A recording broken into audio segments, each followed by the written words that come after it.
shoot a fella straight on this head. They say now. Okay. When did you start your business and what motivated you?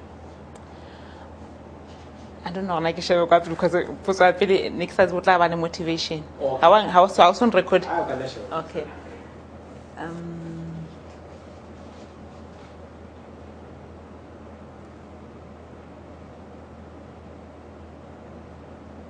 Okay. And rolling. Okay. I registered my business in 2008, but then I found the courage to leave employment in March 2010. The motivation I got from the passion that I have for the industry. Starting a business, it's not an easy thing.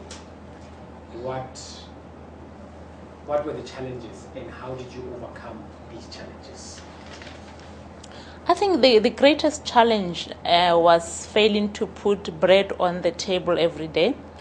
And when I started, because I didn't have any job, that was my biggest challenge. But then because I'm a quantity surveyor by profession, I sold my services to other people that were in business that were running at the time.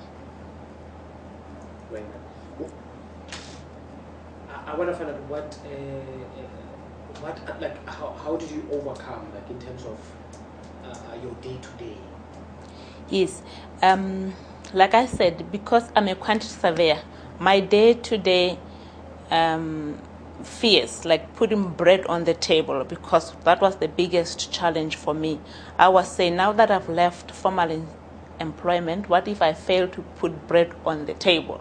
So I had to go out there to other contractors and sold my skills by pricing their tender documents, advising them in pricing and stuff like that, until I made a breakthrough. Any support? Did you have any support, family-wise, friends? Yes, when initially I had a support from an engineer that I had previously worked with. So I used his office for most of the stuff. Very nice. All right. And then what has been your greatest achievement up to so far? So far, I don't know. I think I wrote it somewhere. Achievement is number 3. Okay. In 2011, I won the CIDB Women in Construction Excellence Awards, and that strengthened my passion for the industry. Okay, nice. And then what sort of training did you receive before starting a business or going into business? Look, academically, I'm a quantity surveyor by profession, but management skills, I never received any training except that I had practiced that from the previous company that I worked for, because I held a very senior management position. And then the next one, what is the secret behind your success? Yeah. Yes.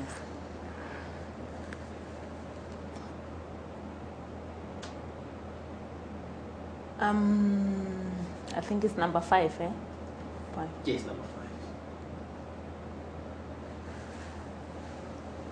5. I think because of the passion that I have for the industry, I've set myself very high standards and goals. So I push myself very hard to achieve those. Where do you draw your strength from? When you wake up, what is that thing that pushes you every day? I think it's the fact that I'm doing it for myself. It gives me the drive. Nice. And what sets your business apart from any other business?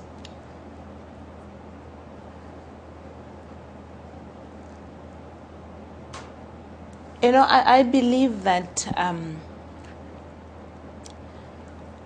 the passion pushes me to deliver the best quality product to the client. So that makes me different from the other guys who do it probably for money. I know I'm in business for money, but money will be the ultimate goal but I deliver the best quality product. That is my number one goal. Nice.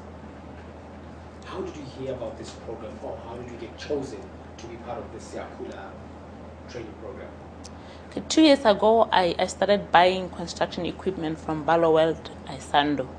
So the guys there, I met one guy by the name of Lefa who introduced me to the Siyakhula, and he ultimately took me to Matthew, and they interviewed me and pre-qualified me into the program.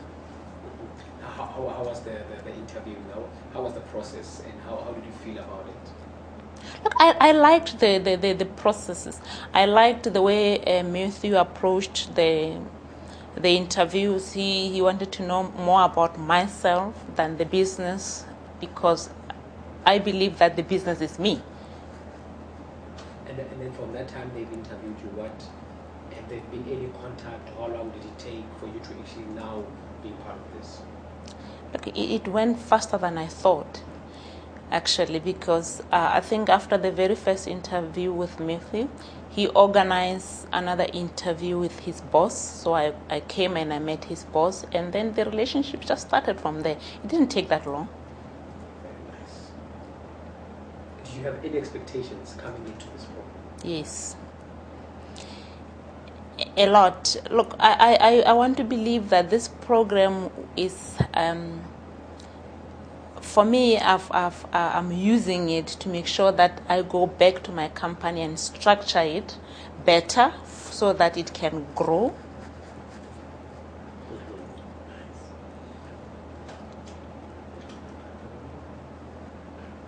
What topics were interesting to you during this, was it 4 days of the program? Yes, 4 days.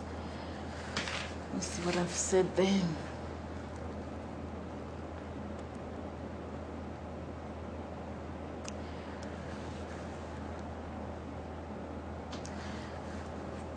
Look, the best topic that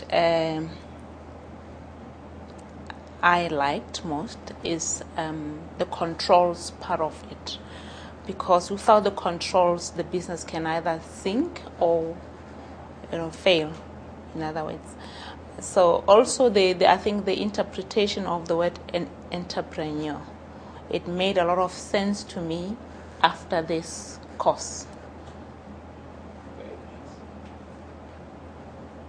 What have you learned, and how are you going to apply that in your daily business? I've learned a lot of strategies so that I can enhance the performance of the business. And then how are you going to apply it? I'm going to go back to my company and filter down all the knowledge that I've gathered here, so that me together with the employees, we can structure the company better, run it better. All right. And talking about employees, how big is your company? I have 25 permanent employees, and I have maybe 100 contract employees, because from side to side I'll have 20 people on this side, I'll have 15 on another side, I'll have 10 there. So all in all, I will have 100 people on my payroll every month. And you think obviously what you learned, that will filter down? Yes, it will filter down to the top management, middle management, and ultimately to the operational staff. Very nice. Was there anything in the program that you think could be changed or could be improved? No, I think it's a very nice training, but I just feel that the content is too big and the time is too small. And then did the program, how can I say this, meet your expectations? Let's see if I have answered that. That's number 12. Yeah.